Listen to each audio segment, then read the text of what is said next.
اچھے سے بنائیے، اس کی ویڈیو میں گیا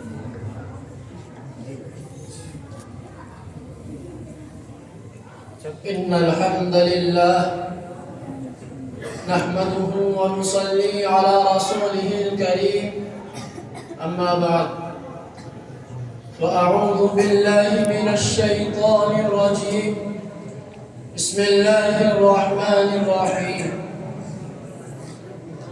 ما كان محمد أبا أحد من رجالكم ولكن رسول الله وخاتم النبيين وكان الله بكل شيء عليما صدق الله العظيم. ہر ابتدا سے پہلے ہر انتہا کے بعد، ہر ابتدا سے پہلے ہر انتہا کے بعد ذات نبی بلند ہے ذات خدا کے بعد. اور دنیا میں جس قدر احترام کے قابل ہیں لوگ، اور دنیا میں جس قدر احترام کے قابل ہیں لوگ، میں سبھی کو مانتا ہوں مگر مصطفیٰ کے بعد. میرے موقع اساتذہ کرام و معزز مہمانان اعزام اور عزیز طلبہ، اللہ تبارک و تعالی نے انسانوں کی ہدایت کے لیے بہت سے نبی، بہت سے رسول بھیجے. ہر قوم، ہر ملک میں نبی آئے، ہر خطے میں نبی آئے. نبیوں اور رسولوں کا سلسلہ چلتا رہا. کم و بیش 1,24,000 انبیاء علیہ السلام اس دنیا میں تشریف لائے. سب نے اللہ کی طرف بلایا، سب نے اللہ کے دین کی دعوت دی، نیکیوں کی تلقین کی اور برائیوں سے روکا. عزیزان گرامی، اس دنیا میں انبیاء علیہ السلام آتے رہے. سینکڑوں نہیں بلکہ ہزاروں آئے، اور سب کے سب اپنی اپنی باری میں آئے، اپنے اپنے وقت میں گزرتے گئے اور اس طرح دنیا میں آ کر چلے گئے. لیکن جب باری آمینہ کے لال کی آئی، عبداللہ کے لخت جگر کی آئی، تو اللہ تعالیٰ نے قرآن کریم میں ارشاد فرما دیا: ما كان محمد ابا احد من رجالكم ولكن رسول الله وخاتم النبيين. کہ محمد تمہارے مردوں میں سے کسی کے باپ نہیں ہے لیکن خاتم النبیین ہے. یہی وہ ختم نبوت تھی جس کی حفاظت کے لیے حضرت ابوبکر صدیق نے مسیلمہ کذاب کے مقابلے میں نبوت کے مسئلے میں جنگ کی. یہی وہ ختم نبوت تھی جس کے تحفظ کے لیے 1200 صحابہ شہید ہو گئے. اور پھر جب یہ نعمت آمینہ کے لخت جگر پر تمام ہو چکی ہے اور اللہ تعالیٰ نے جو آخری پیغام اس دنیا کو دینا تھا وہ دے دیا.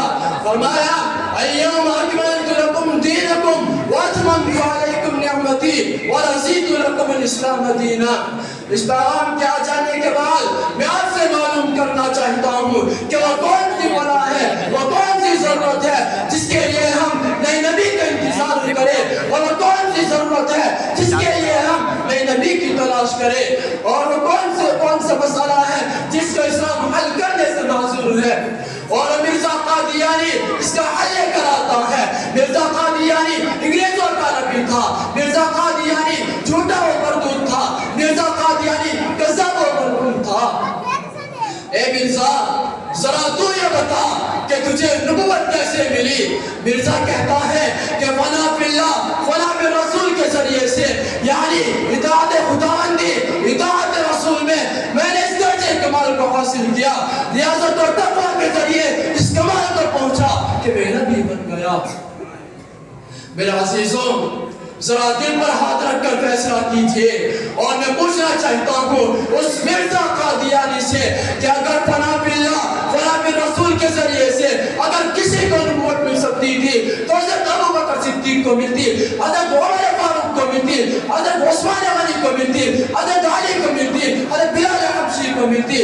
حضرت ابوبکر صدیق جنہوں نے اپنی پوری زندگی نبی کی اطاعت میں گزار دی، اپنا تن من دھن سب قربان کر دیا، لیکن نبی نہیں بنے، واللہ کبھی نبوت کا دعویٰ کیا.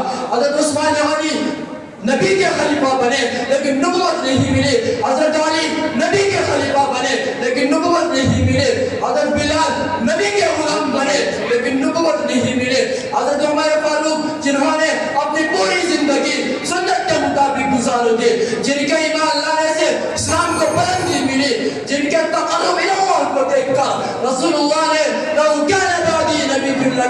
کر فرمایا لیکن عمر فاروق نبی نہیں بنے اور نہ ہی کبھی نبوت کا دعویٰ کیا.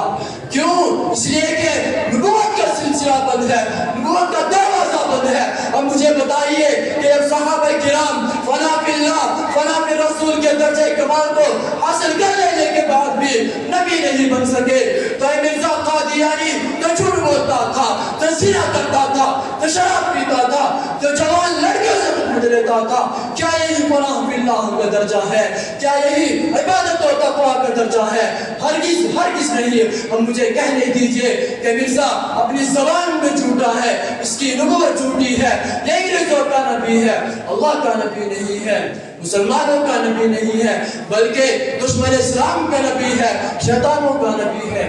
اس مرتد و زندیق سے ہر مسلمان کو بچنا ضروری ہے. دعا کرے کہ اللہ رب العزت ہم سب کو ختم نبوت پر ثابت قدم رکھے.